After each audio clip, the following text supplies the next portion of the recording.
नमस्कार दोस्तों, आज के वीडियो में हम इकोलॉजी और इन्वायरमेंट के लिए क्या बेस्ट स्टडी सोर्स हो सकता है उसके बारे में डिस्कस करेंगे on the basis of last years में पूछे गए पीवाईक्यूज के बेसिस पर। अगर मैं 2024 क्वेश्चन पेपर की बात करूं तो ये organism cicada, frog hopper, pond skater are. देखिए, अगर इस क्वेश्चन को देखा जाए तो यहाँ पे कुछ नेम लिखे हुए हैं और जिसके बारे में मुझे भी कोई आइडिया नहीं है, लेकिन मैंने इसको किस तरह से अटैम्प्ट करा था क्वेश्चन पेपर में वो मैं आपको बताता हूँ। जैसे फ्रॉग हॉपर, मैं इस वर्ड को देखूँ और आप इसका अगर हिंदी में मीनिंग देखेंगे तो इसका मतलब है मेंढक की तरह कूदने वाला। देखिए, अगर कोई कूद रहा है, अगर कोई हॉप कर रहा है, कूद रहा है, तो रेप्टाइल्स नहीं हो सकता, फिश भी नहीं हो सकता। अब बचे दो ऑप्शन, बर्ड्स और इंसेक्ट। तो अब आपको इनमें से दो ऑप्शन अगर आप काट ले पा रहे हैं तो आपके पास दो अपॉर्चुनिटी बचती हैं कि या तो बर्ड सेलेक्ट करें या इंसेक्ट। तो आप ये देख सकते हैं।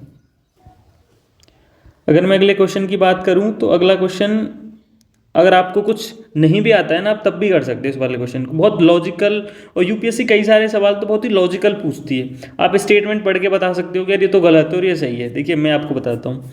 Many chewing gum found in the market are considered a source of environmental pollution.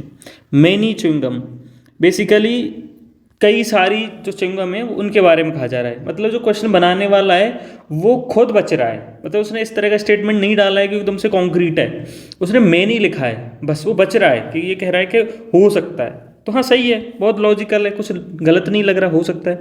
Many chewing gum contain plastic as gum base, हो सकता है, कोई इशू नहीं है। प्लास्टिक बेस है इसीलिए एनवायरमेंट पॉल्यूशन है। तो स्टेटमेंट 1 करेक्ट है, 2 करेक्ट है, स्टेटमेंट 2 एक्सप्लेनेशन भी हो गया। तो अगर मैं क्वेश्चन नंबर 25 की बात करूं तो यूपीएससी का ये ट्रेंड देखा गया है कि वो एनिमल्स में स्पेशली एनिमल बिहेवियर को लेके ज़्यादा पूछ रही है कि मतलब आपको उस एनिमल के बारे में पता होना चाहिए, नॉक्ट्रल है या फिर क्या फूड हैबिट है, कहाँ पर रहता है, ये सब चीज़ें आपको आनी चाहिए। मतलब एनिमल के बारे में आप थोड़ा पढ़ रहे हैं तो आप थोड़ा ये प्रयास करें कि आप उस एनिमल के बारे में थोड़ा और जानें। हाँ भाई, कौन सा स्टेटस है इतने पे ही नहीं रुक जाना है, मतलब वल्नरेबल है, क्रिटिकली इंडेंजर्ड है, नियरली थ्रेटेंड है, आप ही मत रुको, आप उसके बारे में पूरा जानो। अगर इस क्वेश्चन की बात करें तो lines do not have a particular breeding season unlike most, अगर बिग कैट चीता डू नॉट रोर। तो ये वाला जो क्वेश्चन था ना, जो प्रोजेक्ट चीता के अंडर हमने चीता लेके आए थे, उस वजह से ये सवाल पूछा गया है। और उसी साल गवर्नमेंट ने बिग कैट अलायंस लॉन्च करा था, तो इस वजह से ये वाला क्वेश्चन थोड़ा सा इंपॉर्टेंट हो गया था। तो ये तो काफ़ी इंटरेस्टिंग फैक्ट है चीता के बारे में कि चीता दहाड़ते नहीं हैं। तो 2 is correct. Line do not have particular breeding season, तो ये भी करेक्ट है। आपको अगर थोड़ा सा आइडिया है, अनलाइक अगर आपको ये भी नहीं पता है, अगर ये वाला पॉइंट पता है कि male leopard do not proclaim their territory by scent marking, ये गलत है। जबकि होता क्या है, ये जो एनिमल्स होते हैं ना, ये अपनी टेरिटरी बनाते हैं, और जो इनकी वहाँ पर टेरिटरी एंड हो रही होती है तो वहाँ पर कहीं कोई टॉयलेट कर देते हैं, कहीं पे कोई पंजों का यूज़ करके वहाँ पे कोई पेड़ है तो उस पर अपने निशान मार देते हैं, जिससे ये बताने के लिए हमारी टेरिटरी है। तो अगर आप इस ऑप्शन को भी काट देते तो भी आपका आंसर बहुत ईजिली आ जाता। देखिए, अगर इस वाले क्वेश्चन की बात करूँ कि विच of the one of the following it's correct for 100 million farmers. देखिए, आता तो ये मुझे भी नहीं था एग्जाम में, पर मैंने कैसे करा अगर आप मेरे से पूछेंगे। It is a platform that for accelerating transition to a food and water system that are net zero carbon nature positive that aims to increase farmer resilience. बड़ा सही चीज़ लग रही है कि हाँ ठीक है, food and water system, net zero carbon, ठीक है, कोई इशू नहीं लग रहा है इस वाले ऑप्शन में। अगला पढ़ूँ, it is international alliance network of individual farming organization interested in supporting and strengthening the development of organic animal husbandry. तो ये भी ठीक है, लेकिन इसमें ये वाला जो वर्ड है ना, development of organic animal husbandry, इसका मतलब है कि ये एक स्पेसिफिक चीज़ को जा रहा है। मतलब एनिमल हस्बेंड्री मतलब बहुत टू द पॉइंट हो गया। देखो, ये वाला जो है अपने आप में बहुत ब्रॉड है, इन्होंने इसको एक ही डायमेंशन में लिमिट कर दिया है कि ऑर्गेनिक एनिमल हस्बेंड्री। तो मुझे यहाँ पर थोड़ा सा डाउट हो रहा है, पर मुझे ऊपर पढ़ने में कोई इशू नहीं आ रहा है। अब नेक्स्ट ऑप्शन पढ़ता हूँ। It is a digital platform fully integrated with service provider built on blockchain that buyer sellers and third party trade fertilisers quickly and securely. तो अगर ब्लॉकचेन की बात करी जाए, ये तो अभी भी इतने हाई लेवल पे अडॉप्शन नहीं है, और 100 मिलियन का मतलब 10 करोड़ फार्मर्स, तो ये तो बहुत ही ज़्यादा कि बायर्स मतलब फार्मर्स यूज़ कर रहे हैं ब्लॉकचेन को, तो कुछ ज़्यादा ही एडवांस हो गया। मतलब मुझे तो सही नहीं लग रहा है ये वाला, मैं इस ऑप्शन को नहीं लेता। It is a platform with the mission of encouraging the farmer to form farmer product organisation और agri businesses consortium, thus facilitating the access to global open market.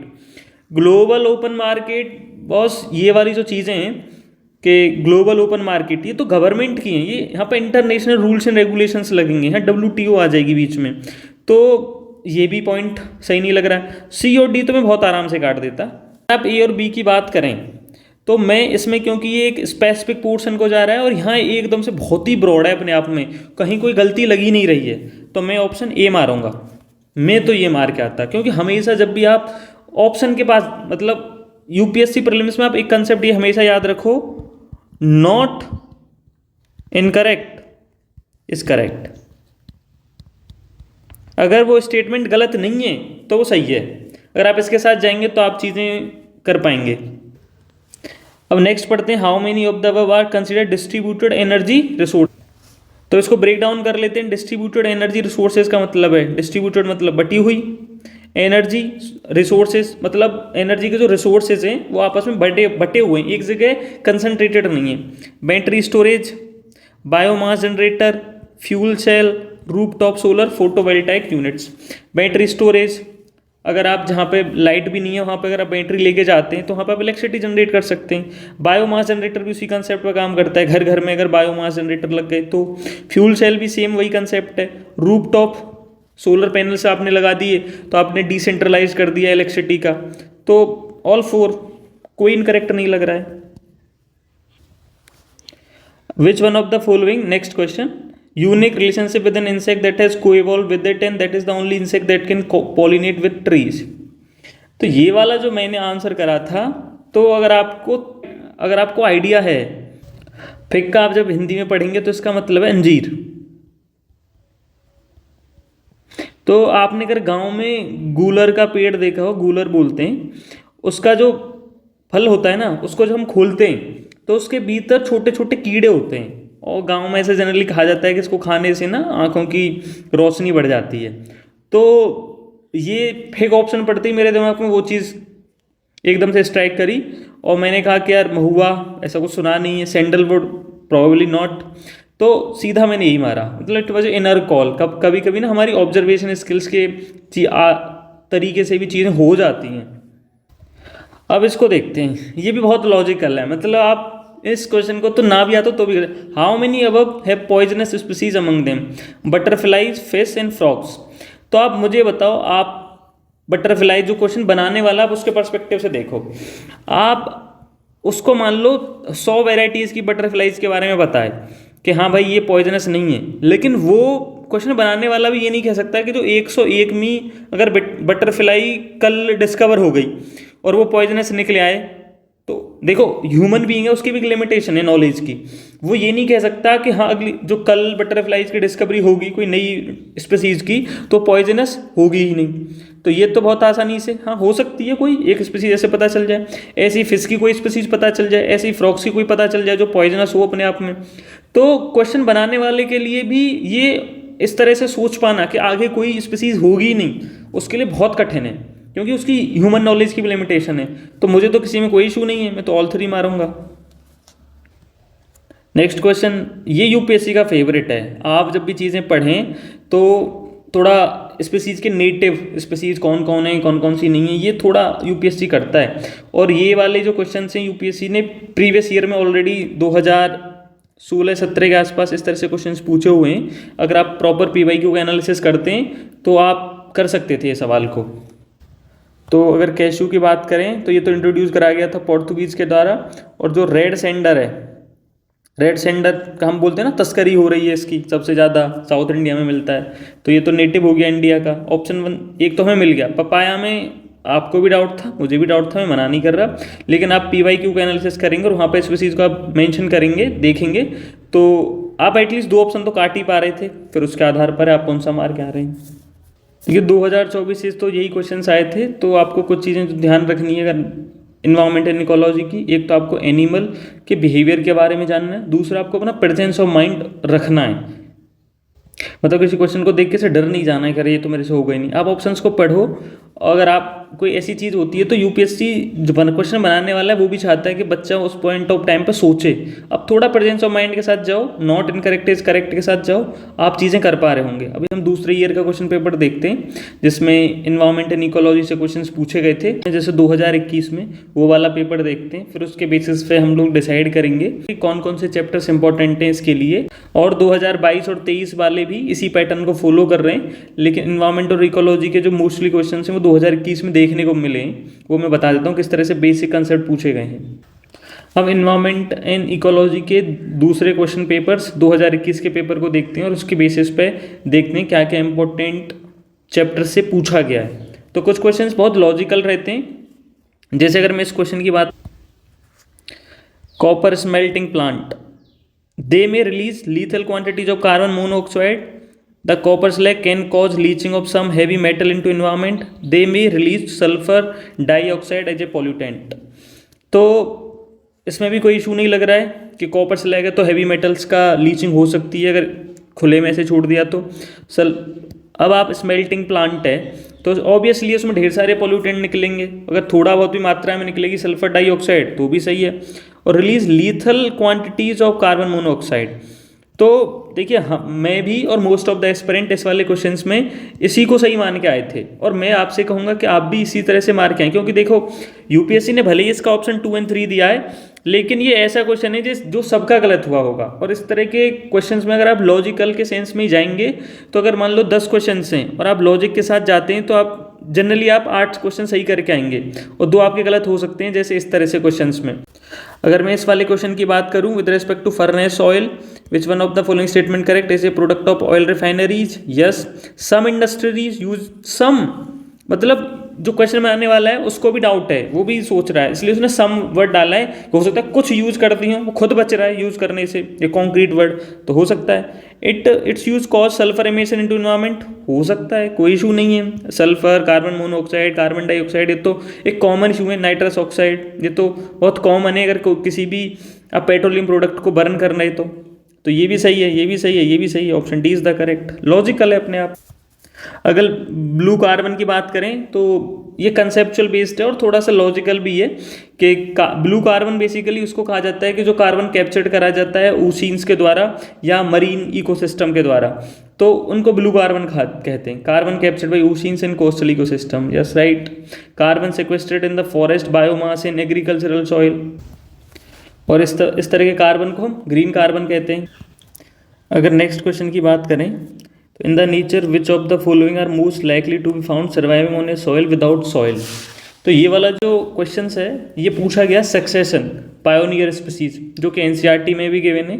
NCERT class 12 chapter 14 ecosystem. Ecosystem chapter में जब आप succession of plant वाला topic पढ़ेंगे तो उसमें उन्होंने pioneer species में क्लियरली मेंशन दिया है लाइकन का नाम। और जब आप diversity in living organism chapter 7 पढ़ेंगे एनसीईआरटी से, तब आप उसमें फन, मशरूम, इनके बारे में पढ़ेंगे। अब आप moss and lichen are the pioneer species, जब आप पीएमएफआईएस की बुक पढ़ेंगे तो उसमें ये क्लियरली मेंशन है। तो इकोलॉजिकल सक्सेशन इंपॉर्टेंट हो जाता है अपने आप में। देखिए एनसीईआरटी में जो चीज़ गिवन है ना, अगर उसका एक लाइन भी लिखी हुई है वो अपने आप में इंपॉर्टेंट है। आप एक्स्ट्रा क्या पढ़ रहे हैं, देखिए उस पर मैं कुछ नहीं कह सकता, लेकिन आपको बेसिक चीज़ें तो पढ़नी पड़ेंगी। आप वो चीज़ें पढ़ो जो पूछी जा रही हैं एनसीईआरटी। जैसे मैं इस वाले क्वेश्चन की बात करूँ, नेचुरल मॉस्किटो रेपेलेंट, याद आता है कि जो हम मॉस्किटो रेपेलेंट लगाते हैं, वो जो ऑयल लगाते हैं उस पर क्यों नहीं पढ़ते कभी कि इंग्रेडिएंट्स क्या क्या हैं। ठीक है, हमें नहीं पढ़ा, लेकिन आपने और भी चीज़ों को अच्छे से पढ़ा है। जैसे कांग्रेस ग्रास, ये हम इन्वायरमेंट में काफ़ी पढ़ते हैं। कांग्रेस ग्रास को इसलिए कांग्रेस ग्रास कहा जाता है क्योंकि ये कांग्रेस के टाइम पे आ गई थी, और वैसे इसका इन्वेजिव स्पीसीज़ में काफ़ी इनफेमस है ये अपने आप में, इसकी वजह से बायोडाइवर्सिटी को काफ़ी नुकसान होता है। एलिफेंट ग्रास, वर्ल्ड के क्लाइमेटिक रीजन पढ़ रहे थे, उसमें जब हम सवाना वाला रीजन पढ़ रहे थे तो हमने इस एलिफेंट ग्रास के बारे में डिस्कशन करा था। अगर आपको ये चीज़ें याद हैं क्या, एलिफेंट ग्रास तो फौराज के लिए यूज़ होती थी, इसमें हाथी छिप जाते हैं, एक्चुअली बहुत बड़ी बड़ी घास होती है, इसलिए उसको एलिफेंट ग्रास कहा जाता है। तो अगर आप 2 ऑप्शन भी काट पा रहे हैं तो आपके पास सी और डी ऑप्शन बचते हैं, एटलीस्ट आप 2 तो काट पाए। मेरे कहने का मतलब जो ऑप्शन दिया गया है ना, अगर आप उसके बारे में थोड़ा आइडिया है ना, तो आप अपना ब्रेन यूज करो कि यार ये चीज़ इससे लिंक नहीं हो सकती, ये इससे नहीं हो सकती है, और ये तो ऐसी होती है ना। तो देखो कहाँ की नॉलेज कहाँ पर यूज हो रही है। Question number 22, following kinds of organism, copepods, cyanobacteria, diatom, foraminifera, which one of the following are the primary producer in the food chains of the ocean. देखिए किसी ने आज तक ये नाम ही नहीं सुने, उसके लिए तो बड़ा डाउटफुल हो जाएगा कि यार ये क्या पूछा, क्या है ये, क्या नाम लिख दिए यहाँ पे। लेकिन आपको ये नाम जो है एनसीईआरटी में मिल जाएंगे। जब आप डाइवर्सिटी वाला चैप्टर पढ़ेंगे ना, डाइवर्सिटी इन लिविंग ऑर्गेनिज्म वाला चैप्टर पढ़ेंगे, तो आपको पाएंगे यार ये नाम तो इसमें लिखे हुए हैं। तो अगर आपको एनिमल के बारे में थोड़ा आइडिया है या इंसेक्ट्स के बारे में कुछ भी आइडिया है जो नाम लिखा हुआ है, तो आपका ब्रेन ऑटोमेटिकली चीज़ों को अरेंज कर लेता है और आपको बहुत आसानी होती है। तो वैसे अगर आप फूड चेन पढ़ेंगे, अगर फूड चेन के बारे में पढ़ेंगे, फूड चेन टॉपिक से वैसे ही वाला, क्योंकि जो प्राइमरी प्रोड्यूसर हैं वो कौन कौन है, और ये PMFIS में भी गिवन है। तो diatom and cyanobacteria famous primary producers हैं ओशियंस में, और जो कॉपेपोड्स हैं ये स्मॉल क्रस्टेशियंस हैं। और ऑप्शन भी इस तरह से अरेंज दिए गए हैं कि 2 and 3 तो केवल एक ही ऑप्शन है, और ऑप्शंस भी इस तरह से नहीं है, तो बहुत आराम से आप भी मार सकते थे ऑप्शन। फिर भी मैं कहूँगा आपको अगर एक भी वर्ड लिखा है ना, उसके बारे में सर्च करें, जानें। उस जो यूपीएससी ने एक वर्ड लिख दिया ना, वो अपने आप में इंपॉर्टेंट है। आप देखोगे अगली साल यूपीएससी उससे क्वेश्चन उठा लेती है, और हम PYQ एनालिसिस करेंगे तो आप देखेंगे, जानिएगा, देखिएगा। तो ये वाला भी क्वेश्चन कि कौन सा प्रेडेटर से अपने आप को बचाने के लिए रोल अप कर लेता है, तो ये वाला भी एनिमल बिहेवियर है। वैसे आप हेडगे हॉक्को का जब हिंदी में देखेंगे तो इसका मतलब है जंगली चूहा। तो जिन्होंने जंगली चूहा देखा होगा तो वो जानते हैं कि जैसे ही जंगली चूहे को टच करा जाता है या किसी से मारने की कोशिश करी जाती है तो वो तुरंत रोल अप कर लेता है अपने आप को। तो ऑप्शन 1 इज द करेक्ट। अब 2 और 3 लेना है, तो 2 और 3 की बात करें, अगर किसी को ये पता है कि जो पेंगोलिन है इसका मतलब ही यही होता है कि जो रोल अप कर ले अपने आप को, तो 1 and 3 आप आराम से मार सकते हैं। पर इसमें वही है कि आपको मीनिंग पता है कि नहीं पता है, तो वही है कि नाम लिखें तो आप एनिमल बिहेवियर के बारे में जानें, थोड़ा और चीज़ों को समझें। तो जैसे ये क्वेश्चन पूछा गया with reference to New York declaration on forest, तो आप इस वाले क्वेश्चन को अगर आप इसके ऑप्शन पढ़ते हैं तो first endorsed at the United Nations climate summit in 2014। तो अगर इसमें ये कीवर्ड आ गया यूनाइटेड नेशन क्लाइमेट समिट, देखिए कई सारी तो UNFCCC के अंदर होती हैं कई सारी समिट, लेकिन कुछ समिट ना UN भी कराता है, और ये पहली समिट थी जो UN ने कराई थी 2014 में। फिर दूसरी समिट 2019 में कराई है जिसको हम UN क्लाइमेट एक्शन समिट कहते हैं, वो भी होस्टेड बाई UNSG। के बारे में और पढ़ें। देखिए आप इसको पढ़ने के बाद सही और गलत कहा नहीं जा सकता, लेकिन जैसे यूपीएससी में ट्रिक रहती है डेटा इज गलत, तो हम इसको 1 को गलत भी मान सकते हैं। लेकिन अभी और ऑप्शन पढ़ते हैं। It endorse a global timeline to end the loss of forest. ठीक है, इसमें कुछ गलत नहीं लग रहा है, मतलब कोई एग्जैक्ट टाइमलाइन के बारे में नहीं लिखा गया कि 2020 ही 2030 ही, तो ये अपने में बहुत ब्रॉड है, तो 2 को हम सही मान सकते हैं। It is A legally binding international declaration. तो जनरली जो भी डिक्लेरेशन होते हैं वो लीगली बाइंडिंग नहीं होते हैं, क्योंकि इस तरह के जो भी डिक्लेरेशन होंगे कंसेंसस बेस पे होंगे। ठीक है, कुछ हैं लीगली बाइंडिंग जैसे क्योटो प्रोटोकॉल, लेकिन जनरली नहीं होते हैं। जब आपको क्वेश्चन नहीं आ रहा है आपको कैसे करना है, तो नहीं होते, तो इसको हम गलत मानते हैं और इसको सही मानते हैं। मतलब 2 सही है 3 गलत है। तो मुझे तो इसी पे सबसे ज़्यादा डाउट हो रहा है, तो मैं इसी को काटूं तो ये मेरा ऑप्शन गया ये और ये। अब बचा 1 to 4 एंड 2 and 5। ठीक है, अब देखते हैं it is endorsed by government, big companies and indigenous communities. Again a very broad, मतलब ऐसा किसी का नाम नहीं लिखा है, किसी गवर्नमेंट का, किसी बिग कंपनी का नाम नहीं लिखा है, इंडिजिनस कम्युनिटी का भी नाम नहीं लिखा है। कितने अपने आप में ब्रॉड है। वही नॉट इनकरेक्ट इज करेक्ट, तो एक ऑप्शन 4 हो गया और एक ऑप्शन 2 हो गया। तो 2 and 4 इसमें India was one of the signatory Inception, तो अगेन नाम आ गया यहाँ पे, जैसे यहाँ पे नाम आ गया, यहाँ पे डेट आ गई, यहाँ पे नाम आ गया, ये चीज़ें कॉन्क्रीट हो जाती हैं। और जो लिबरल वर्ड होते हैं जैसे ये और ये, तो मैं इनके साथ जाऊँगा। अब यूपीएससी में हमेशा नॉट इनकरेक्ट इज करेक्ट के साथ जाओ, तो इस वाले में हम ऑप्शन ए मानेंगे और वो सही भी है। देखिए ये वाला question, magnetite particle suspected to cause neuro degenerative problems किस किस से रिलीज होते हैं बेसिकली। तो वही है कि सब पढ़ के लगेगा कि हाँ सबसे रिलीज हो सकते हैं। और मैं तो कहूँगा कि हाँ आपको अगर किसी ऑप्शन को देख के भीतर से कोई कॉल ही नहीं आ रही कि यार ये नहीं हो सकता, तो आप ऑल मारें। हाँ ये गलत है ऑल मारने पे, लेकिन वही है कि 10 में से अगर आप 8 क्वेश्चन सही कर रहे हैं अपने लॉजिक के बेसिस पर, 2 क्वेश्चन गलत करके आ रहे हैं, तो ओवरऑल तो हम पॉजिटिव जा रहे हैं। लेकिन अगर हम चेंज कर रहे हैं स्ट्रेटजी तो इशू आ जाएगा। अब प्रोबेबिलिटी के साथ जाइए ना, जहाँ पे प्रोबेबिलिटी ज़्यादा है। तो यार इसका तो सॉल्यूशन मुझे भी नहीं पता यूपीएससी ने क्यों इस तरह से दिया है। अगर मैं अगला ऑप्शन की बात करूँ कि फिल्टर फीडर, आता मुझे भी नहीं है बॉस, लेकिन नाम सुन के फिल्टर फीडर मतलब जो फिल्टर की तरह काम करता हो, ऐसा कुछ होना चाहिए। कैटफिश, कैटफिश क्या है? एक बिल्ली है जो मछली को पकड़ के खा जाती है, इसलिए इसको कैटफिश कहते हैं। वल्नरेबल स्टेटस है क्योंकि अफ्रीका में बहुत ज़्यादा पाई जाती है। ऑक्टोपस मरीन स्पीसीज है। पेलिकन एक बर्ड है, इस पर भी डाउटफुल हो रहा है। तो ए और डी तो कट गए। अब आप में समझ आती है कि आपको ऑयस्टर के बारे में आपने नाम ही नहीं कभी सुना है, तो आप फिर कंफ्यूज हो जाएंगे कि भाई क्या मारे, हमने तो आज तक नाम ही नहीं सुना है। ठीक है, तो इस तरह के केस में वही है कि यार ये वाले जो नाम है ना, ये क्लियरली एनसीईआरटी में गिवन है। जब आप वो डाइवर्सिटी वाला चैप्टर पढ़ोगे ना, जो एनिमल या किंगडम में किस तरह से क्लासीफाई करा गया, फिर भी आप 2 ऑप्शन तो काट ही पा रहे हैं। अब जब आपने 2 ऑप्शन काट दिए तो इन दोनों में से किसी एक को मार सकते हैं। अगले वाले क्वेश्चन की बात करें, फॉलोइंग बायो जियोकेमिकल साइकिल, तो अगेन ये इकोसिस्टम चैप्टर से पूछा गया है एनसीईआरटी। आप एनसीईआरटी पढ़ेंगे क्लास 12th की बायोलॉजी की, उसमें क्लियर इकोसिस्टम चैप्टर में क्लियरली मेंशन है न्यूट्रिएंट साइकिल के अंदर 2 तरह की साइकिल होती हैं, गैसियस साइकिल और आपकी सेडिमेंट्री साइकिल। और सेडिमेंट्री साइकिल का मतलब यही होता है कि जिसका रिजर्वोयर अर्थ का क्रस्ट हो। तो biogeochemical cycle weathering of rock, मतलब क्रस्ट उसका सोर्स है, मेन सोर्स है, और क्लियरली लिखा है एनसीईआरटी में सल्फर एंड फॉस्फोरस। ठीक है, नो डाउट। इसका मतलब 2 ऑप्शन तो कट गए, लेकिन सी और डी फिर से दे रखा है। अब कंफ्यूजन, फिर आप अगले पेज पे जब पेज नंबर 254 पढ़ेंगे तो उसमें फॉस्फोरस साइकिल के अंदर तो ये कि natural reservoir of phosphorus is rock which contain phosphorus in the form of phosphates. So when rock are weathered, minute amount of these phosphate dissolve in soil solution. So these are NCERT line यार, option C is the right answer. अगला बात करते हैं, which of the following are the detrivorous? detrivorous basically क्या मतलब? Saprophytes, जो किसी चीज़ को डिकम्पोज करते हैं। तो अर्थवर्म तो काफ़ी फेमस है, option B is the correct, cut गया।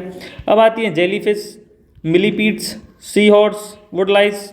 अगर आपने ये नाम नहीं सुने तो आपके लिए बहुत कंफ्यूजन होने वाली है कि ये लिख क्या दिया है, ये होते क्या हैं।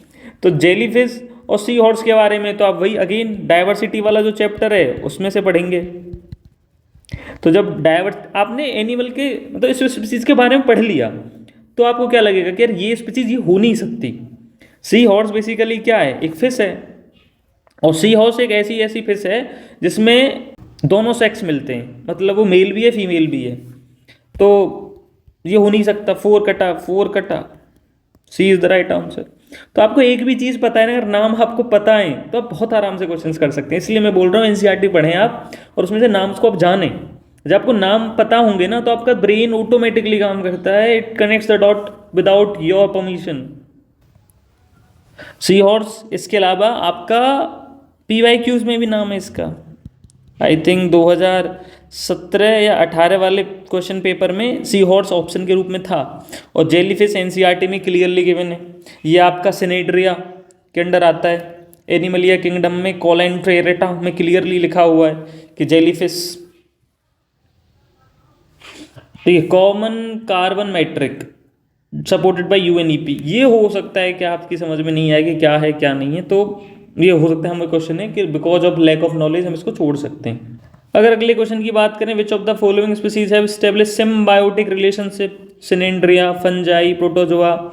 अब आप मुझे ये बताइए, अगेन इसमें लॉजिक लगाइए कि जो क्वेश्चन बनाने वाला है उसके माइंडसेट से अगर देखा जाए तो वो मना कर सकता है सिनेंड्रिया नहीं बना सकती, सिम्बायोटिक रिलेशनशिप, फंजाई नहीं बना सकती, प्रोटोजोआ नहीं बना, सब बना सकते हैं। हो सकता है आज तक जो सिनेंड्रिया की स्पीसीज खोजी गई है वो सिम्बायोटिक नहीं बनाती, लेकिन हो सकता है कोई कल एक नई स्पीसीज आ जाए जो सिम्बायोटिक रिलेशनशिप में रह रही हो। तो कितना ब्रॉड है अपने आप में, क्वेश्चन मेकर को ये ऑप्शन काटना बहुत कठिन हो जाएगा। D is the right answer. सही है। देखिए, इसके आधार पे मैं आपको बुक सोर्स बता सकता हूँ, और मैंने तो 2011 से लेकर 2024 तक के सारे क्वेश्चन पेपर लगाए। उसके आधार पे मैं आपको बुक सोर्स बता रहा हूँ, वो पढ़ें आप, मिनिमम वो चीज़ तो आप पढ़ के जाएं, आप डेफिनेटली अच्छा स्कोर करेंगे, ठीक है। और 2022 और 2023 के क्वेश्चन पेपर हम PYQ इस तरह से डिस्कस करेंगे, किस तरह से आप उस क्वेश्चन को कर सकते थे। तो आपको ये मजा आया होगा PYQ को कैसे अटैम्प्ट करते हैं। अब उसके बेसिस पे मैं आपको बुक सोर्स बता देता हूँ, आप एटलीस्ट अपनी पढ़ाई तो एनवायरमेंट एंड इकोलॉजी के उस सोर्स से तो जरूर करें, ठीक है। देखिए, उसके आधार पर मैं आपको बता देता हूँ कौन कौन से टॉपिक इंपॉर्टेंट हैं। क्लास 12th की बायोलॉजी के chapter 13 organism and population, chapter 14 ecosystem काफ़ी फेवरेट है, 15 biodiversity and conservation, 16 environmental issues और 11 इन्वायरमेंटल केमिस्ट्री। आप ये तो ज़रूर पढ़ें। क्लास 9th की NCERT chapter 7 diversity in living organism, आप ये जरूर पढ़ें। इससे आपको जो भी ऑप्शंस आ रहे हैं ना, उनके बारे में थोड़ा आइडिया लग जाएगा। उसके अलावा PYQ का एनालिसिस तो भाई बहुत अच्छे से करना है। उसके अलावा आप क्या करें कि जो भी जैसे रामसर साइट्स हैं, टाइगर रिजर्व हैं, या नेशनल पार्क हैं, या प्रोटेक्टेड एरियाज हैं, उनकी आप कलर प्रिंट आउट निकलवा लें और उसको आप रेगुलर बेसिस पे पढ़ें। मतलब 5-6 दिन लगातार पढ़ो, जब तक आप इन्वायरमेंट पढ़ रहे हो। तो रोज़ सुबह जब आप इन्वायरमेंट पढ़ने बैठो तो रामसर साइट्स और प्रोटेक्टेड एरियाज को एक बार गो थ्रू कर लो, जो स्पीसीज है उनको गो थ्रू कर लो। इससे क्या होगा, आपको वो चीज़ें याद हो जाएंगी। नेशनल पार्क ऑफ इंडिया इस तरह से प्रिंट आउट निकलवा लें, उसको बार बार पढ़ें, आपको चीज़ें याद हो जाएंगी। ऐसे ही जैसे ऐसे मैंने प्रिंट आउट निकलवा रखे थे। टाइगर रिजर्व हो गए, उनका प्रिंट आउट निकलवा लें। बायोस्फीयर रिजर्व, इसका प्रिंट आउट निकलवा सकते हैं आप, या आप खुद से भी मार्क कर सकते हैं, जिससे आपको चीज़ें थोड़ी याद रहें। और तो ये कुछ निमोनिक्स मैंने बनाए थे खुद, अपने से कोई कहीं से सीखे भी थे। तो इसकी जो ट्रिक्स हैं, अरुणाचल प्रदेश में कौन सा है, असम में कौन सा है, नागालैंड में कौन सा है, तो मैं आपको अगली वीडियो में बता दूंगा निमोनिक्स के थ्रू। अगर आप चाहते हैं इस वीडियो बनाएं तो प्लीज़ कमेंट सेक्शन में बता देना।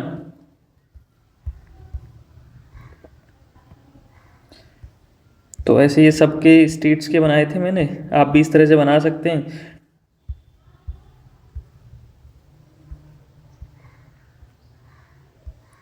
अब इन एनिमल्स की बात करें तो गवर्नमेंट ऑफ इंडिया ने 22 स्पीसीज को आइडेंटिफाई करा गया रिकवरी प्रोग्राम के द्वारा।